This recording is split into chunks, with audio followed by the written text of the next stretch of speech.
Sziasztok! Ez itt a Sinek mentén második része.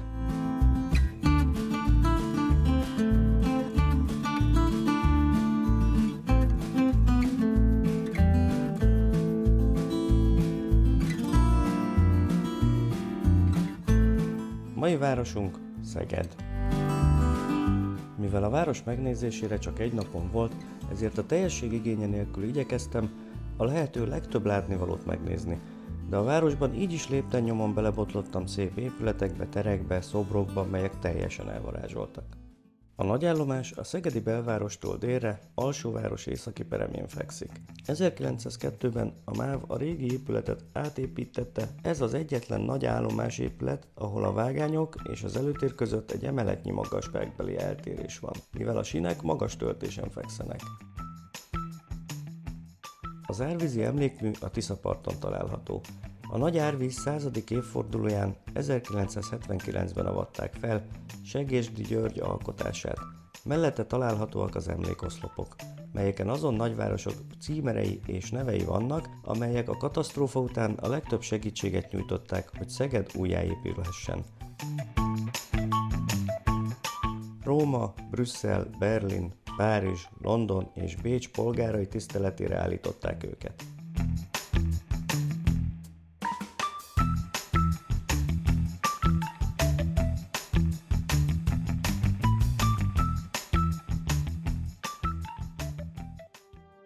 Hősök kapuja. Az első világháborús emlékmű 1936-ban épült meg. Az egyetem és a gimnázium épületeit összekötő, a Boldogasszony sugárút feletti 3 ívnyílású kapuépítmény. Pogány Móricz munkája. A kapun elhelyezett az első világháború áldozataira emlékeztető honvédszobrok találhatóak.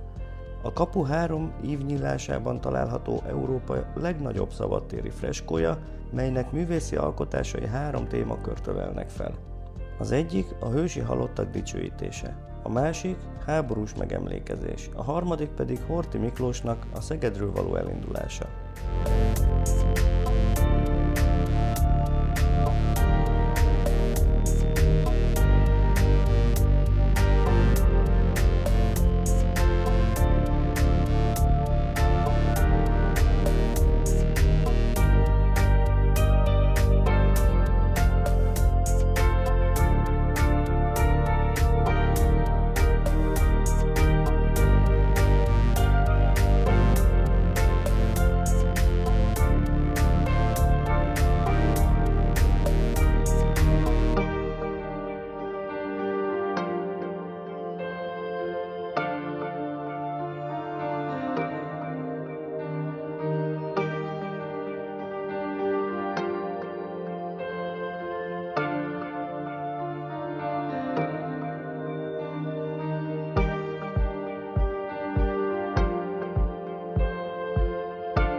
Erich Béla tér.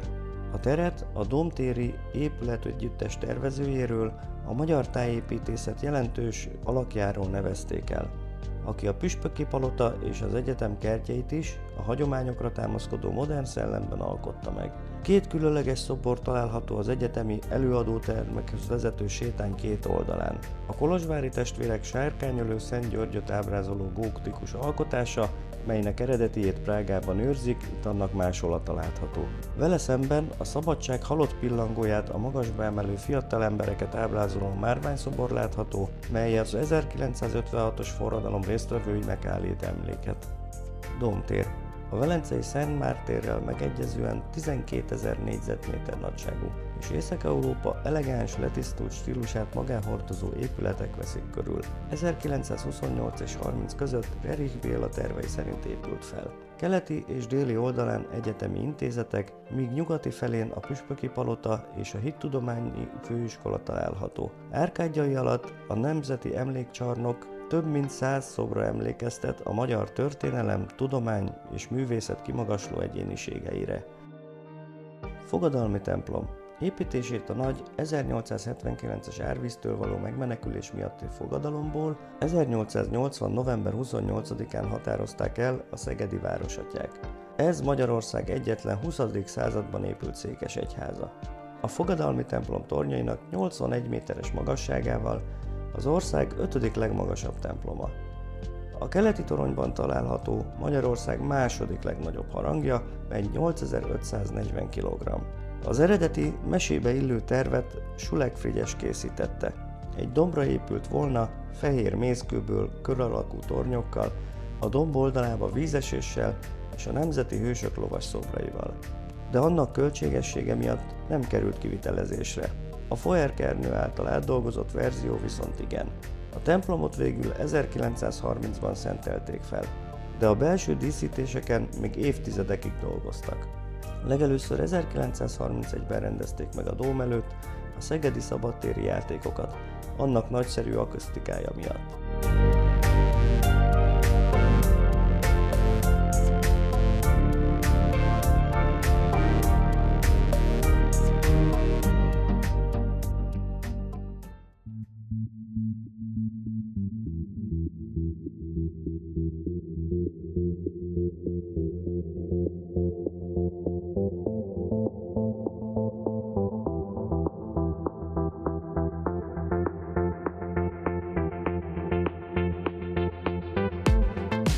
Kárász utca.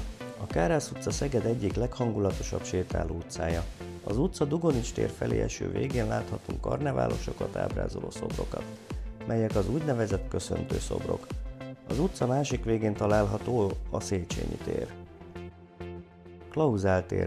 Kossuth a Kárászház erkélyéről mondta az utolsó nyilvános hazai beszédét 1849. július 11-én.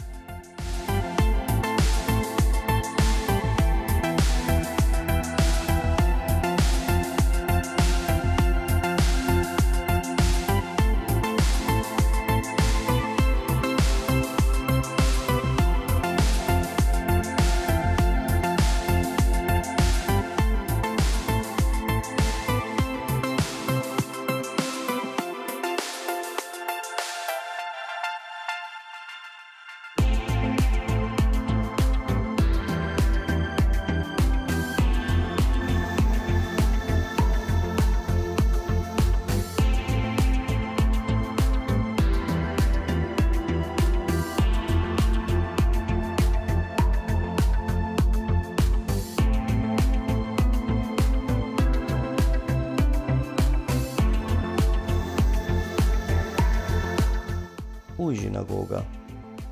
A szegedi új zsinagóga 1900 és 1902 között épült, Baumhorn Lipót tervei alapján. Magyarország második, Európa negyedik legnagyobb zsinagógája. Kiváló akusztikájának és 1340 ülőhelyének köszönhetően rendszeresen komoly és könnyű zenei koncerteket tartanak benne.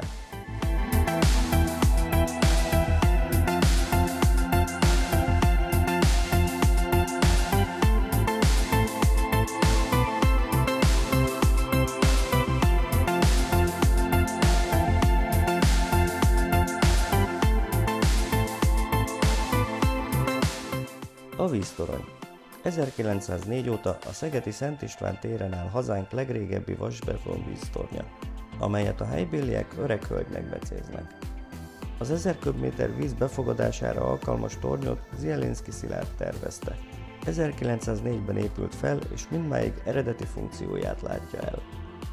A 2006-ban felújított torony belsejében Fukuinga függ, amellyel bizonyítható, hogy a Föld forog a saját tengelye körül.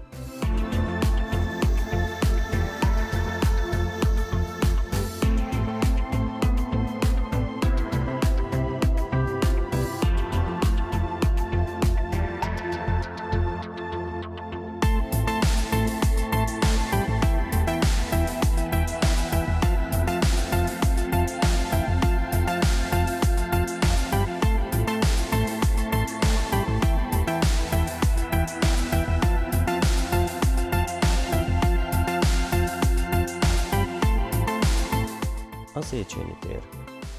A Széchenyi tér a szegedi belváros egyik központi elhelyezkedésű, parkosított, forgalom elől elzárt téglalap alakú tere. A városházával szemben helyezkednek el az áldást hozó és a romboló Tisza jelképes bronz alakjai.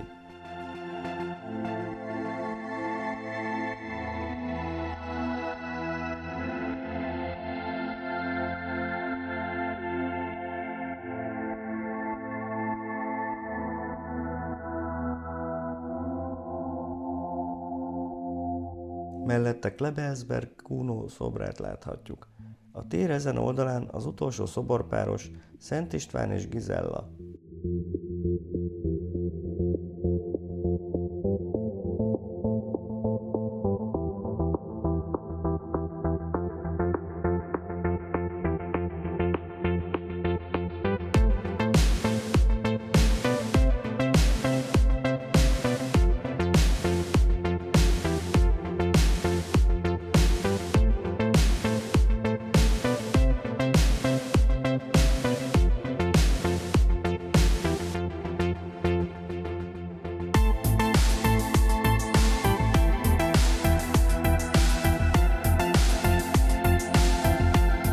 A Sóhajok hídja a Velencei híd mintájára épült.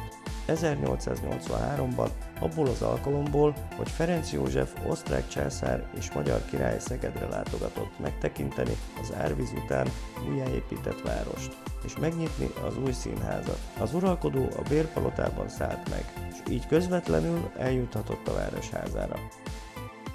A Tisza felőli oldalon látható Széchenyi István, Vásárhelyi Pál, Tisza Lajos és Deák Ferenc szobra.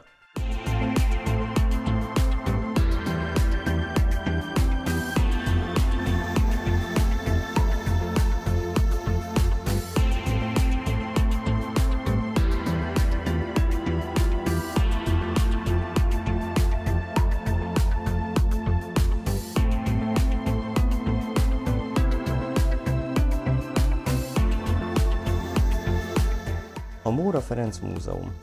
A Móra Ferenc Múzeum Szeged szívében, a Tiszapart és a belvárosi híd találkozásánál fekszik. Patinás épülete a városkép meghatározó része. Az intézmény a régió kiemelkedő kulturális központja. A Móra Ferenc Múzeum a több mint 1,2 millió nyilvántartott műtárgyat magában foglaló gyűjteményével az ország egyik legnagyobb múzeuma.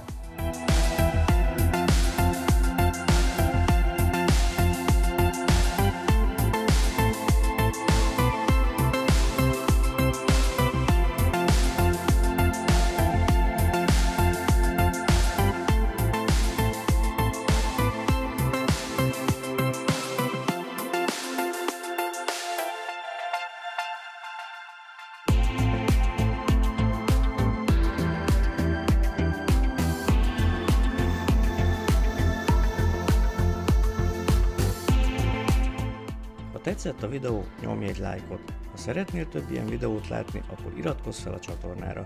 Ha pedig nem szeretnél lemaradni semmiről, nyomd meg a csengőt is. További szép napot!